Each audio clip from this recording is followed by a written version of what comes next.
भाजपच्या प्रचारासाठी चित्रा वाघ ह्या वर्ध्यात आलेल्या आहेत, भव्य रॅली काढत आहेत आणि रॅलीमधून त्या नागरिकांना संबोधित करत आहेत। शहरातील जे मार्ग आहे त्या मार्गाने रॅली काढत आहे। काय सांगाल प्रचाराच्या रॅली? अतिशय सुंदर आणि उत्साह लोकांमध्ये आपल्याला पाहायला मिळतोय आणि अतिशय चांगलं काम हे देवाभाऊच्या माध्यमातून राज्यभरात होतंय।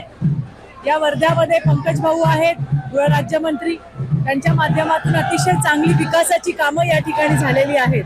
त्यामुळे लोकांचा विश्वास आहे या नगरपालिका नगर परिषदेच्या निवडणुकीमध्ये सुद्धा भारतीय जनता पार्टी एक नंबरचा पक्ष ठरेल याचा मला पूर्ण विश्वास आहे। लाडक्या बहिणींच्या संदर्भात काय सांगा? विरोधक आरोप करत आहेत की केवायसी विधानसभेमध्ये लाडक्या बहिणींनी त्यांची ताकद दाखवून दिलेली आहे। त्या आपल्या लाडक्या देवाभाऊ सोबत या ठिकाणी राज्यामध्ये आहेत।